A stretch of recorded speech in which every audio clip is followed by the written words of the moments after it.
गेल्या आठवड्यापासून उपपदाचा सराव करतोय. एक दोनदा आपण आर्टिकल्स कोणकोणते आहेत ए अँड द हे पाहिलेले आहेत. त्याप्रमाणे तुम्ही पहिला नियम समजून घेतलाय आणि पहिल्या नियमावरून आपण त्या दिवशी दुसरा नियम पण ह्या फळ्यावर लिहून दिला होता. बरोबर.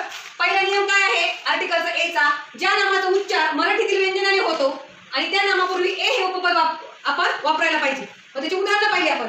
Examples a boy, a dog, a girl, a cat आणि अ बॉक्स. बरोबर आहे सर ना? ओके. नंतर अँड, ज्या नामाची सुरुवात ए ई आय ओ यू या स्वरांच्या ध्वनीने झालेली असते. स्वरांचा काय तो ध्वनी, तेव्हा अँड हे उपपद वापरावे. An egg, an apple, an orange, an elephant, an umbrella, an ice cream. Okay.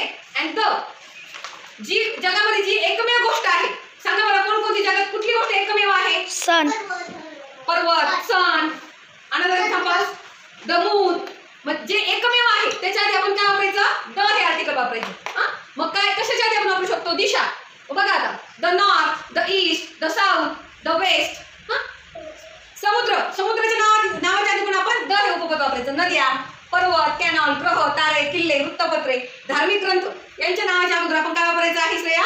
The हे उपपद वापरायचं. The sun, the moon, the east, the sea. हे झाले पहिले नियम. तुम्हाला पहिल्या पायरीवर हे पहिले नियम लक्षात ठेवणं गरजेचं आहे. आणि ते दिवस use of A and the त्या फळ्यावर 17 एक्झाम्पल्स लिहिलेले आहेत तुमच्या समोर. आता मी प्रत्येकाला इथं बोलवणार आहे आणि प्रत्येकाने शब्द वाचायचा आणि त्याच्या पूर्वी ए वापरायचं, अँड वापरायचं, द वापरायचं. हे तुम्ही काय करायचं आहे? लक्षात ठेवायचं आहे. काही अपवाद आहेत बघा. आता तुम्ही म्हणाल याचा उच्चार यच नाही होतो, मग तिथं ए पाहिजे, पण हा अपवाद आहे. त्या दिवशी पण मी तुम्हाला अपवादात्मक काही उदाहरणं लिहून दिले होते. यच जरी असेल तर त्याचा उच्चार अ होतो, अ अँड अवर. मग तुम्हाला अशी अपवादात्मक उदाहरणं ओळखता आली पाहिजेत आणि ते तुम्हाला सांगता आली पाहिजे. Okay.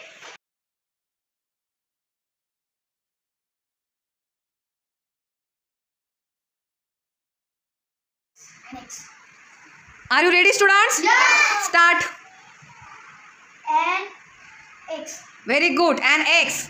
Next word. a fish, Very good. Next student. Clap, clap, claps. a book, Good. And next word. A and the.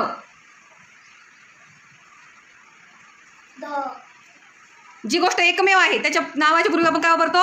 The. बरोबर आहे, बरोबर. The sun. Very good. Next student Anuja.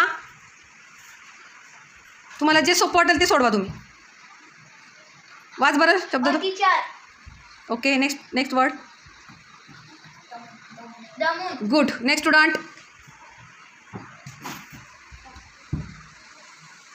A pencil. And next word. Apple. दिसतं का तुला ॲपलचं spelling राज? Apple. ॲपलच्या आधी काय वापरायचं? And का ए का द? सांगा पोरांनो काय वापरायचं आहे? ॲन. मग ली बरं ॲन. A N an. ली तिथं ॲन.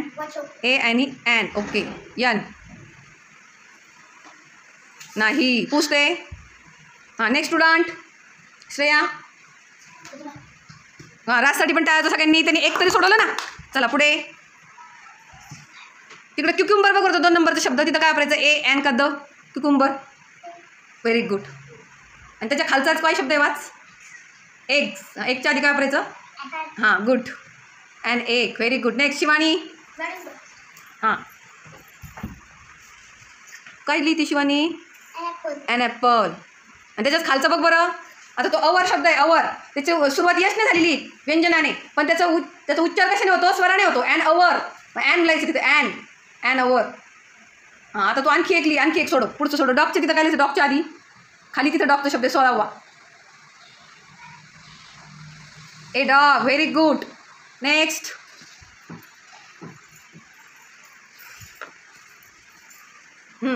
पलीकडचं सोडू. 4 नंबरचं सोडव बरं तू. इग्लूच्या तिथं काय लिहायचं? आयने सुरुवात आहे. मग काय येईल? ए अँड द काय येईल? And igloo. यन राहिला लिहायचं तुझा. यन लिही ना तिथं एच्या नंतर N. And igloo. Very good. हां तर पुढे 9वा सोडं बरं. ओनियन शब्द बघ 9वा. हां तिथं काय लिहायचं? ओ येतो. मग काय येईल? ए काय? अँड का द? हां अँड न अँड काय येईल तिथं? An or beat. Very good. Next आऊलचे तिथं काही आऊलचा शब्द तिथं काही आऊल आऊल इकडे इकडे इकडं पण हा तिथं काही युनिटचे तिथं अ युनिट यू जरी असलं ना तरी त्याचा उच्चार व्यंजनासारखा मग अ लिहायचं अ युनिट. आणि 11वा शब्द बघ बरं 11वा आऊल आऊलच्या आधी काही 11वा शब्द हां very good and owl. Okay thank you all students. A and दचं तुम्हाला लक्षात बसलंय फक्त अजून सरावाची जास्त आवश्यकता आहे. हां आपण आता सगळे शब्द वाचूया. Mahesh please take your seat. हां an eggs, a cucumber, an egg, an igloo, a fish, a book, a pencil, a teacher, an onion, the sun, an owl, the moon, an apple, an hour, an orbit, a dog, a unit. Okay, do you understand articles? Yes or no? Okay, thank you.